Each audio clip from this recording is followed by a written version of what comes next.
To begin this symposium, it is my very great pleasure to introduce our first plenary speaker. Brigadier General Sean MacFarland is currently the Deputy Commanding General at the Combined Arms Center at Fort Leavenworth. General MacFarland's career has encompassed service in Iraq, in Germany, and in the former Yugoslavia. Prior to taking up his present appointment, General MacFarland served as the commanding officer of Joint Task Force North at Fort Bliss in Texas. A West Point graduate with additional degrees from Georgia Tech, the Combined and General Staff College, and the National Defense University, the title of Brigadier General MacFarland's plenary address today is War, an Inevitable Evil. Ladies and gentlemen, please welcome Brigadier General Sean MacFarland.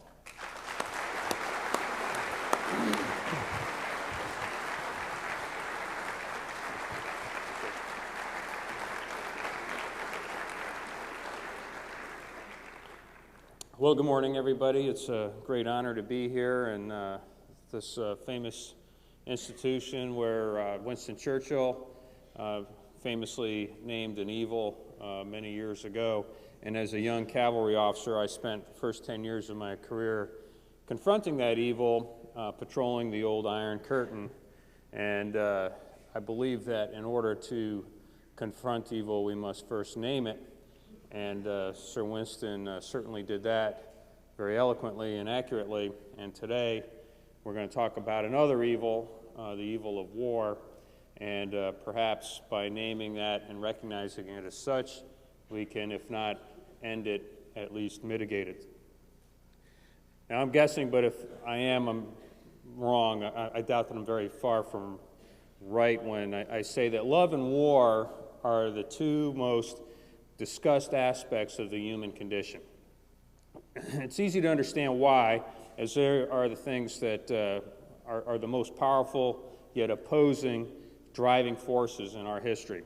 One brings out what's best in us, and certainly the other what's worst.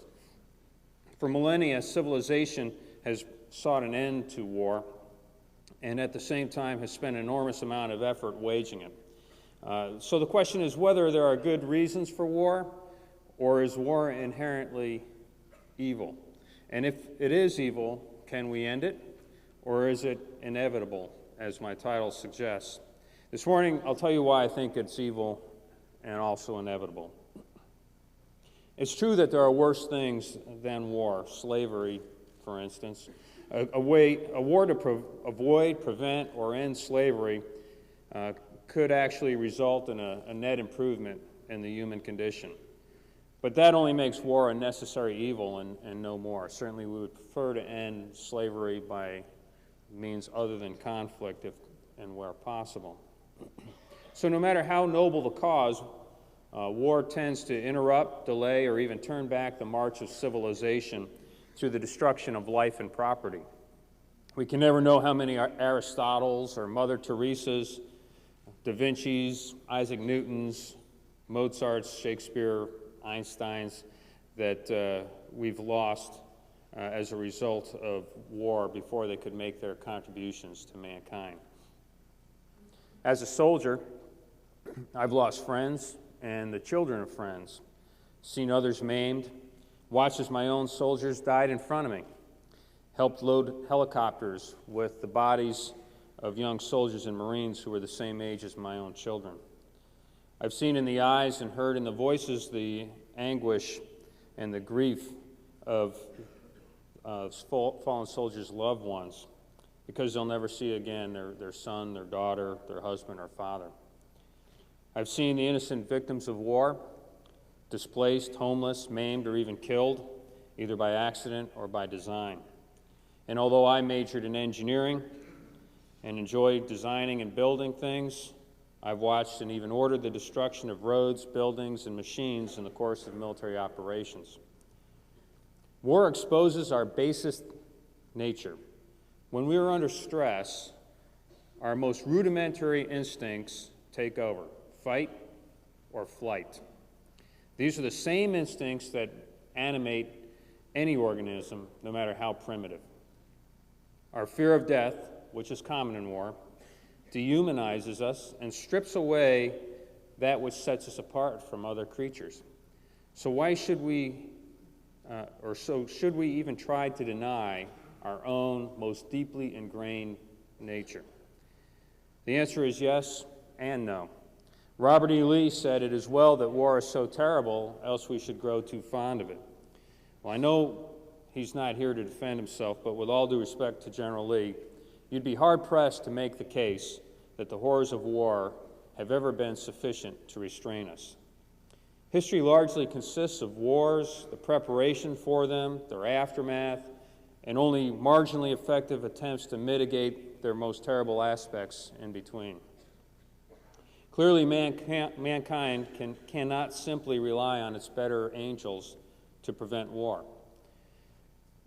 And although history may teach us that trying to abolish war is folly, it seems eminently worthwhile to try to at least reduce war's frequency, its duration or intensity, if at all possible. And at the same time, we would do well to prepare for the next war, because it will surely come. To do otherwise would be an even greater folly. Slide, please. So what is war?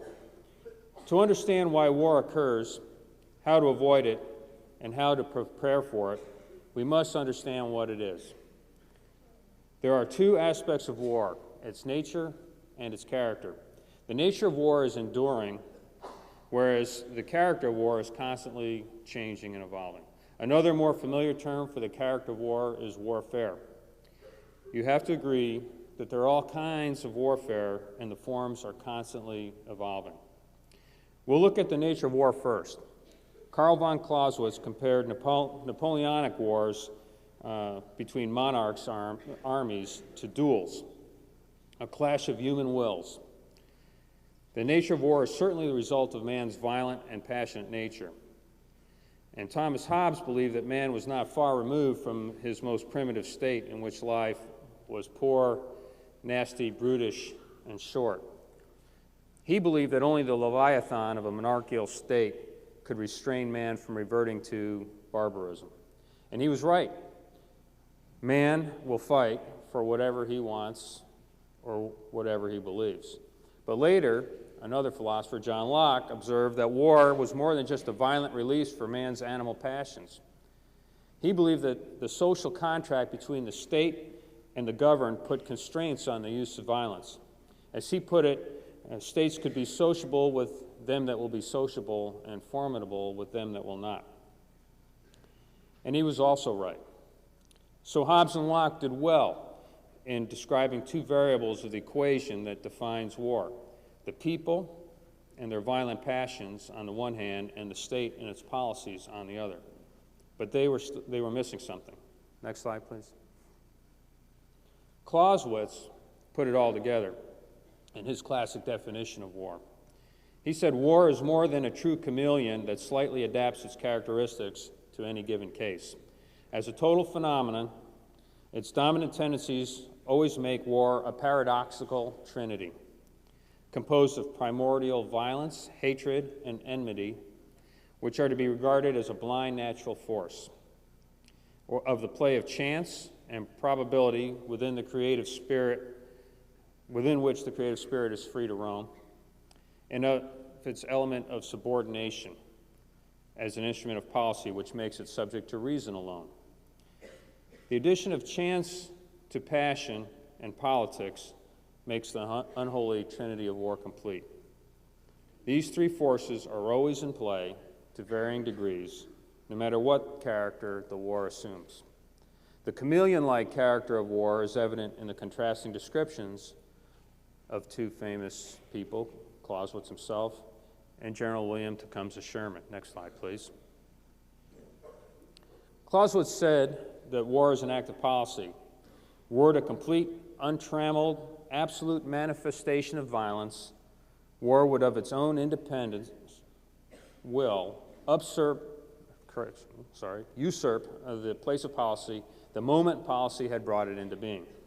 Warfare changes over time due to politics. Sherman's description of the type of total war that he inflicted on the people of the Confederacy during his march to the sea as cruelty, and he was also correct. Arguably, Sherman's vision of war reached its full realization only when nuclear weapons came along, a development that neither he nor Clausewitz could have possibly predicted in their lifetime. Now, warfare is also different from war because of technology. We use today precision-guided munitions to kill high-value targets in Afghanistan and western Pakistan, while at the same time, as we just heard, they're still using machetes to hack civilians apart in sub-Saharan Africa. Yet chance, violent passion, and politics still determine if, when, and how these vastly different weapons are used in war. As the modern state has continued to evolve through the ages, the role of politics has become more influential in determining both the nature and character of war, which led Clausewitz to opine that war is an extension of politics by other means. And of course, this isn't a recent thing.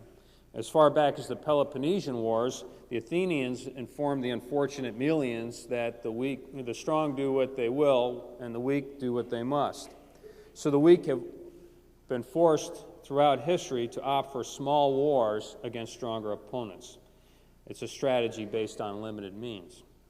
But great powers with great means have also employed limited war for political reasons.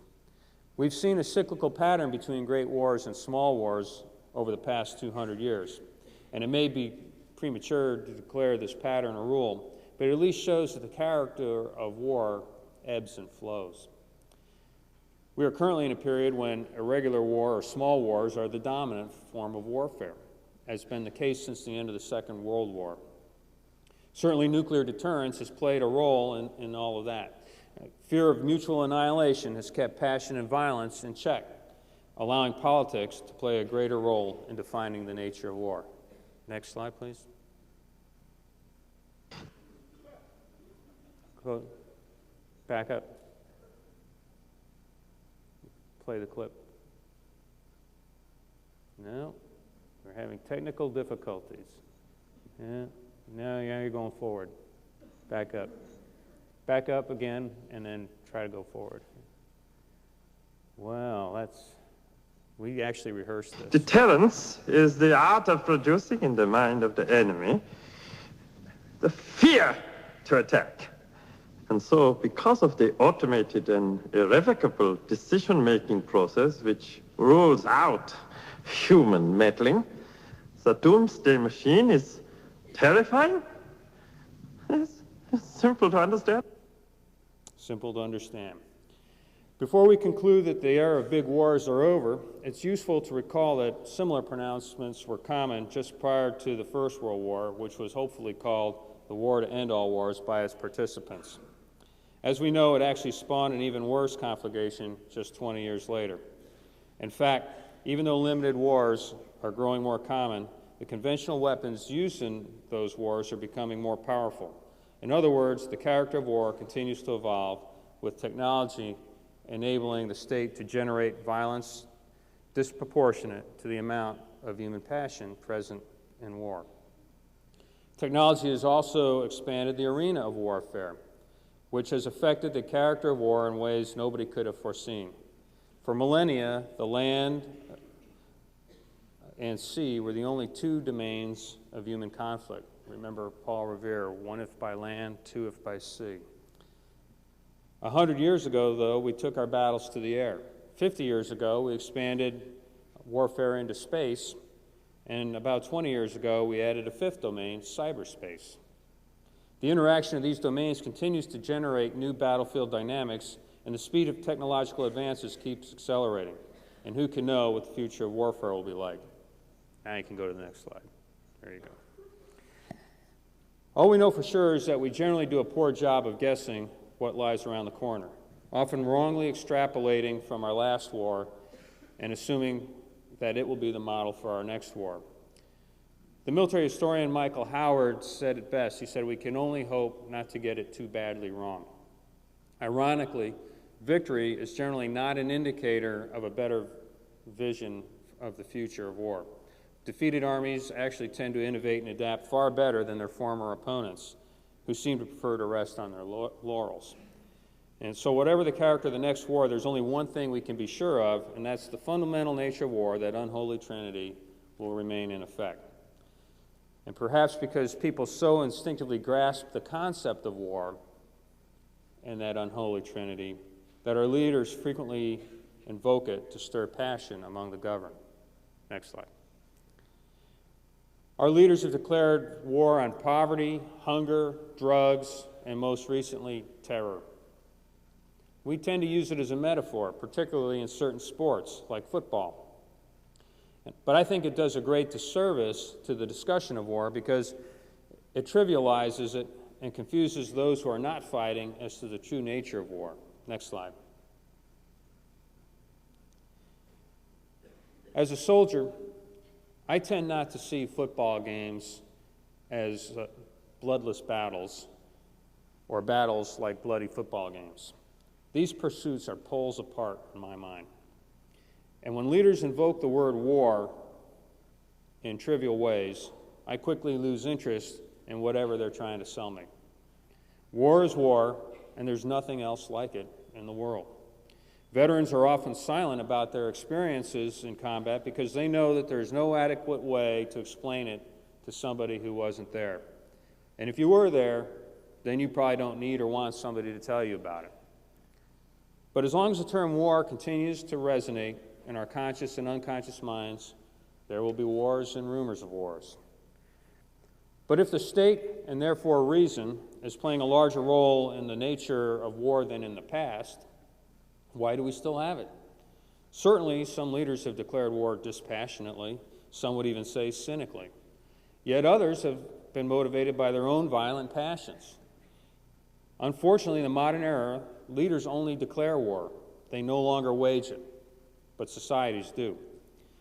So as a result, the national will can act as both an accelerant and a retardant on the flames of war, but only once they catch up with their leaders, and once the people form an opinion of that particular war. Although the state and the people will continue to act as a system of counterweights that will influence both the nature and the character of war, this is not sufficient to wholly prevent war. The motivations of our leaders or societies, whether they be fear or arrogance, are too strong to be deterred. So what makes war attractive to us? And does anybody win? Next slide. Well, certainly wars are often waged because one side or the other feels wronged. But it's very difficult for a combatant to be objective about which side is actually in the right, as both sides generally believe that they are. In the Second World War, the Wehrmacht wore a belt buckle that said, Gott mit uns, God is with us. So if one side is truly in the right, then that means the other half of all combatants in history have been in the wrong. I mean, can you think of a war where both sides were in the right? I can't. But I believe it's very possible for both sides to be in the wrong. Therefore, the probability that you're fighting in a righteous cause is something less than 50%, most likely way less.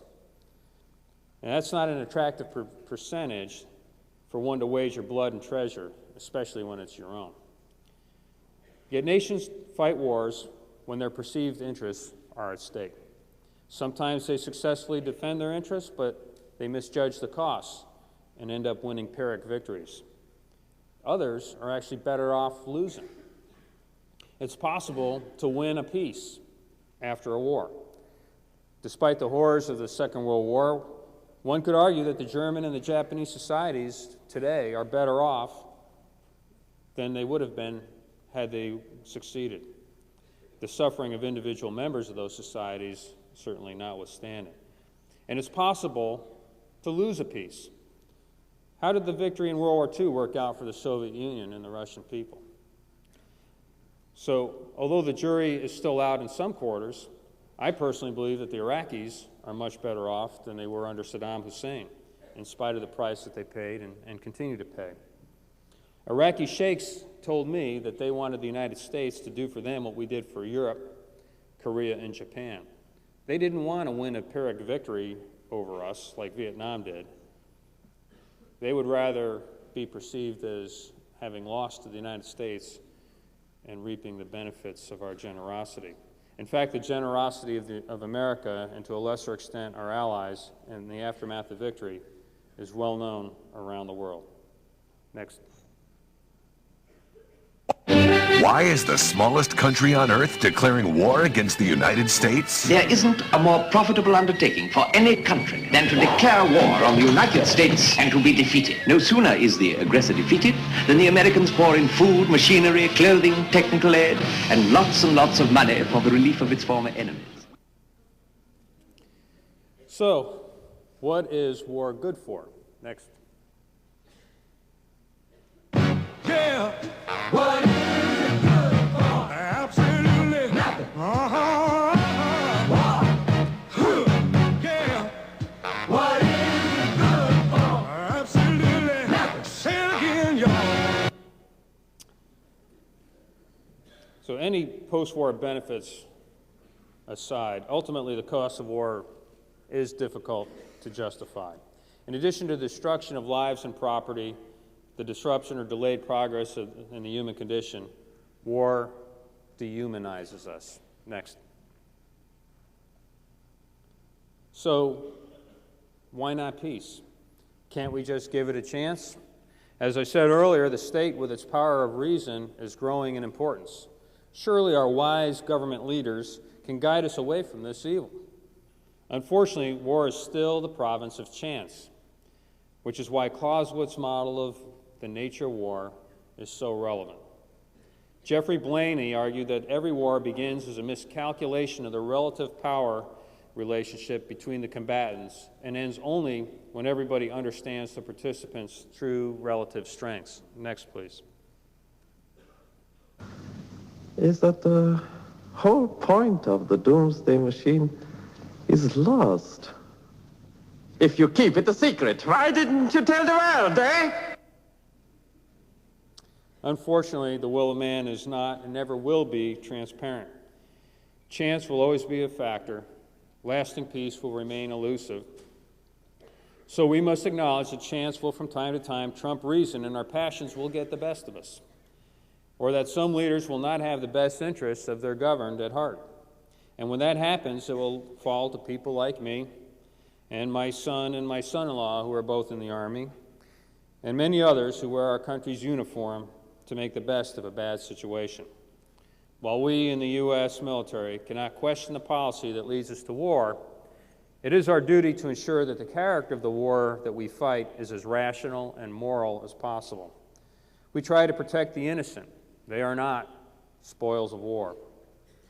And we strive to be judicious in the death, destruction, and suffering that we inflict as well as incur. But at the same time, we must acknowledge that warfare remains a predominantly masculine pursuit, and we need to create the necessary esprit de corps and enthusiasm for combat for our young men to willingly risk their lives in battle. Next slide, please. While we condemn leaders who lead us into war and make the cost higher than necessary, we acknowledge that for a country to endure, it must be able to fill our brigade's ranks with men willing to fight and die, even in a hopeless cause for one another. Tennyson captured this so well in his poem, Charge the Light Brigade. And when he said, "Forward the Light Brigade, was there a man dismayed, not though the soldier knew someone had blundered? Theirs not to make reply, theirs not to reason why, theirs but to do and die. Into the valley of death rode the 600. Soldiers and the societies they defend bear the cost because we must. In a just war, what St. Thomas Aquinas called jus ad bello. Soldiers seek to reduce the costs of war when we can, which is called jus in bello. Why do I, somebody who believes that war is evil, willingly participate in this? Because I believe it is inevitable, and it has to be fought by somebody, so why not me? And I also do it because I have the absolute honor and privilege of being counted among heroes like the 600 who rode undismayed into that valley of death. I began by saying that love and war are two powerful forces in our history. And I'll end by telling you that one of the great secrets of war, the reason that some of us return to it again and again, is because only in war do you find the purest form of love. Love of country, yes, but most of all, love for fellow soldiers. The Gospel of St. John teaches us that man has no greater love than to lay down his life for his brother. To be a part of a band of brothers who willingly sacrifice all for you just because you wear the same uniform that they wear is the one redeeming feature of this inevitable evil. And God help me, I miss it. Thank you all for listening, and have a great symposium. And I'm happy to answer any questions.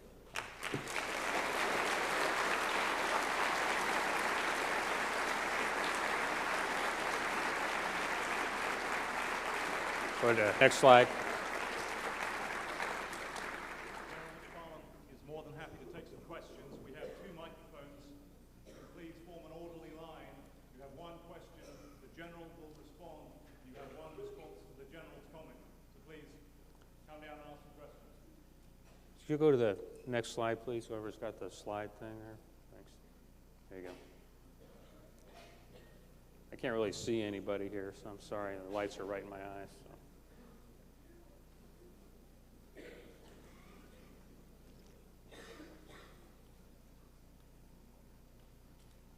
Hi, I'm James McRae. I'm a professor of philosophy here at Westminster College. First, thank you very much for a very engaging talk. A question I have in regards to just war theory corresponds to the prevalence of technology on the battlefield, particularly in the use of smart weapons and unmanned bombers and the like. Could you comment on how you view this as what some theorists have called risk-free war making, the idea of being able to conduct a war while minimizing the risk to our own men and women in uniform? Okay, but let me make sure I understand your question. How do we wage a just war in a risk-free or relatively risk-free environment? Yes, sir. Okay. Well, you know, one of the things that you do when you have these unmanned aerial vehicles out there and you spot a bunch of what you think might be bad guys doing something bad out there is I've been, gotten that 3 o'clock wake up and had to stand in my operations center. And I generally have my lawyer standing next to me, and we say, well, it's kind of hard to tell. And you have to put everything into the proper context. A bunch of people standing around digging a hole in the middle of a road in the middle of the night, is that an act of war? Well, if you've had 3 vehicles destroyed by IEDs dug into that intersection in the recent past, I think it's fair to assume that, that's an IED team, and you kill them. And we've done that. I've done that. One of the things that you always try to do, though, is to make sure that you have at least met the standard of a reasonable man, if not probable cause, that those people out there are actually up to no good. And it's a difficult proposition. It's not always easy. And sometimes the innocent suffer along with the guilty. And you have to be prepared to make amends for that when you actually do inadvertently create collateral damage or hurt or even kill innocent civilians along the way. And that's part of the tragedy of war. And so as long as you keep that in mind while you're doing these things and understand that those people out there have families too, and as long as they are acting in the role of a combatant, all is fair. But some of them may not be willing combatants. I mean, if you're a 10-year-old kid and your uncle says, come on, we're going to go bury this rice bag in the ground, or would you go drop that in the ground? Or would you squeeze these 2 electrical connections together when you see an American military vehicle pass that intersection? And then that triggers an IED and it kills 3 American soldiers.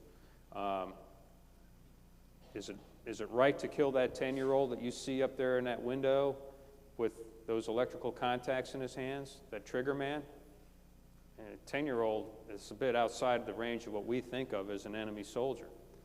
And yet, you know, if you have that opportunity, you'd be crazy not to kill that guy, even though he's only 10. I mean, I lost a first sergeant and 2 soldiers in a Humvee. The first sergeant had 5 kids. We caught the trigger man. It's a 12-year-old kid. You know, I mean, we put him in our detention facility and, you know, tried our best to rehabilitate him and send him back to his tribe eventually, where they're, to this day, I'm sure, keeping a very close eye on that kid. But, you know, if we'd had the chance to kill him before he killed my 3 soldiers, I would have taken it every time. So justice in war, even though you have high technology, sometimes it can be beneficial. So I don't have to just carpet bomb an area. I can be precise. And sometimes it can also create the opportunities for additional injustice in war. And you as the commander, you have to be the guy that kind of balances all that. Thank you very much. Sure. Can we turn this whole thing off, and because I'm getting kind of, I'm afraid I'm going to fall into the orchestra pit here. Okay, thanks. I am Tikber. I'm from Western Sahara, but I live as a refugee camp in Algeria. You said that there is no win in the war, and yet you said Iraq is better off before in Saddam regime.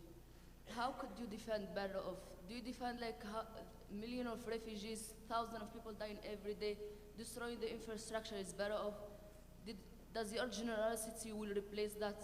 I'm just confused. Yeah, well, in my view, I don't see it better off. Yeah, well, have you visited Iraq? I haven't visited Iraq, but I have Iraqis friends who suffer from the war. Okay. And I went through the war too. I know what I'm talking about. Sure. I don't see any better off. Yeah. Well, you know, if you, I had the opportunity to serve twice in Iraq, and you know, and actually I fought in Desert Storm as well against the Iraqi army, and you know, I made a number of friends among the Iraqis while I was over there, some of whom I'm still in very close contact with. And it really kind of depends on how you define your quality of life. If you define your quality of life strictly in terms of security, certainly things got much worse for the Iraqis before they began to get better, and they are much better now. When I was a brigade commander in Ramadi, I couldn't walk down the street without getting shot at. I went back 6 months after the surge began, and we actually had a 5K fun run down the same street where my Humvee was destroyed and where I lost a number of soldiers, and where I had been shot at personally a number of times. We had a 5K fun run. The only shot fired was the starter pistol in that run.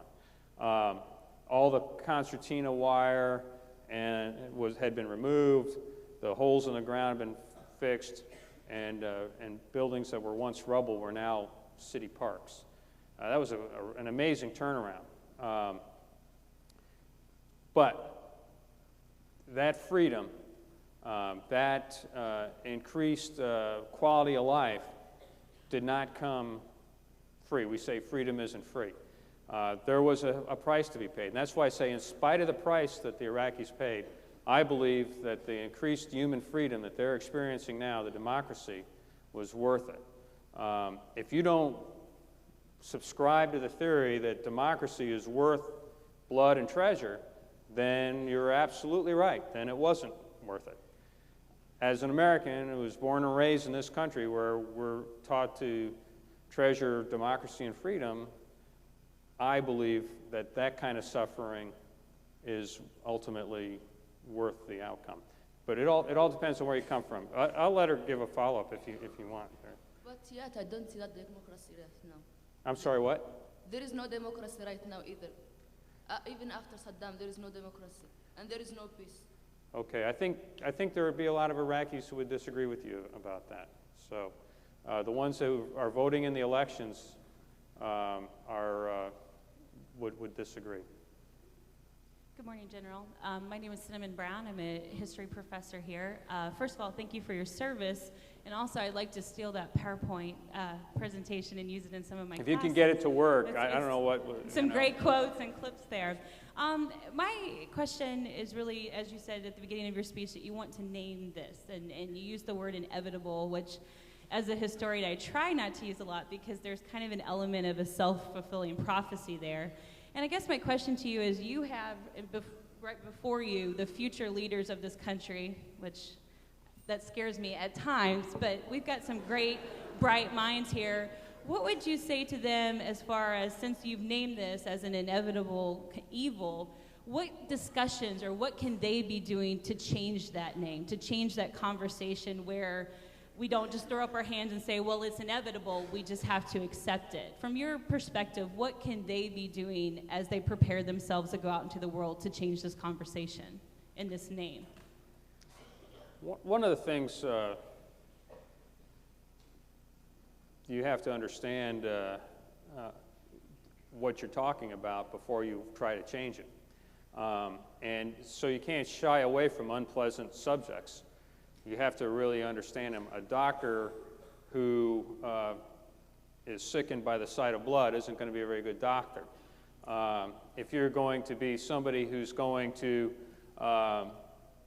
confront war and try to mitigate it or fix it, you have to be willing to study it and get involved in it. Not necessarily as a soldier, but you have to really understand what it means to fight in a war. I'll tell you, in 2006, when my brigade, I lost about 100 soldiers and Marines killed in action. About 400 or 500 were seriously wounded. Wounded enough to get a Purple Heart anyway. While that was going on TV in the United States, it was silly season. There was all kinds of, well, Britney Spears isn't wearing her underwear, getting out of this car.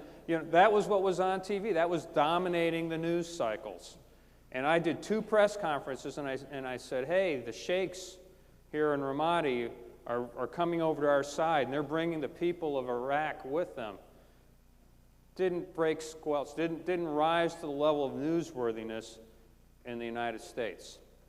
So you have to be interested enough in war to affect it. You have to study it. You have to go get involved in it, either as a non-governmental organization, join the Peace Corps, join Catholic Relief Services, join whatever, or join the Army and experience the pain and suffering of war firsthand, and then you can be an informed critic. It used to drive me crazy when, we'd get a reporter out there 72 hours on the ground, and now they're an expert on war. They know everything there is to know about what's happening in Iraq. And then they're back off doing stories about Britney Spears or Lindsay Lohan again. Hey, you've got to get involved in it. You have to become students. You have to become participants. I'll tell you, the reason why the Cold War stayed cold is because most of the folks who fought in the Cold War fought the hot war, the Second World War, and they knew what it was like, and they did not want to return to that.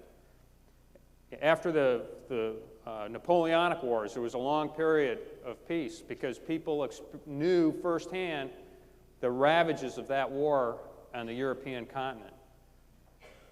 If you understand war a little bit better, you're probably less inclined to start one. Good morning, sir. My name is Chris Leonard. I just had a quick question about technology and, I guess, strategy. In the past 30 years, we've seen a rapid development in modern weapons and the change from the 1950s and 60s in the Cold War principle of tactical and strategic response. Technologically wise and strategic wise, do you think we're moving fast enough forward with precision guidance and weapons and things like that? And are we moving fast enough away from the old principles of the nuclear response and the old days of SAC and the old gloom and doom mad principle. Yeah, well, what's old is new again. You know, we used to just have one nuclear threat out there, the Soviet Union. Now we're seeing a proliferation of nuclear threats. Iran, North Korea are doing everything they can to develop nuclear weapons as fast as they possibly can. You know, I don't think we can say that, you know, the old Strategic Air Command is obsolete, as long as you have people out there that are trying to acquire those kinds of weapons. Now, we tend to use precision weapons in lieu of nuclear weapons wherever possible. But there's still a deterrent value that, listen, if somebody was to drop a nuke on the United States, now they wouldn't do it directly. Why? Because they know that the response from us would be overwhelming.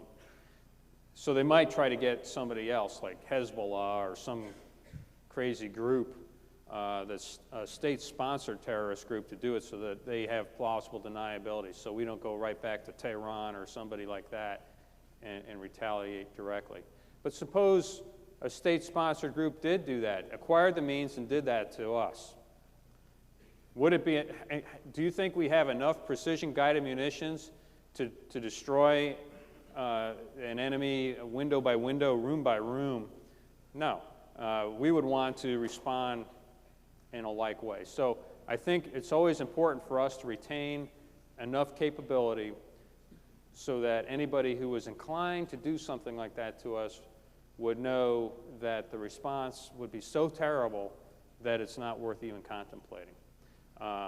So while we don't have to rely on nuclear weapons in an offensive sense, if we want to deter or go out and prevent somebody from acquiring the capability or the means by going after a specific weapons development facility, we don't have to drop a nuke on it. We can use conventional weapons. That's good, and that's kind of the balance. Thank you very much. Sure. We only have time for 2 more questions. Gentleman here and the woman over there. Hi, my name is Josh, and I'm a biology student here. And I want to thank you for coming. It was a very interesting lecture. In it, you talked about the advent of nuclear weapons providing, as you just said, kind of a mutually assured self-destruction policy to prevent large-scale conflicts. Can you foresee that possibly changing and us seeing, once again, large-scale conflicts on the magnitude of things like World War I, World War II, things along those lines? Can you foresee that in the future? Going back to the large-scale conflicts.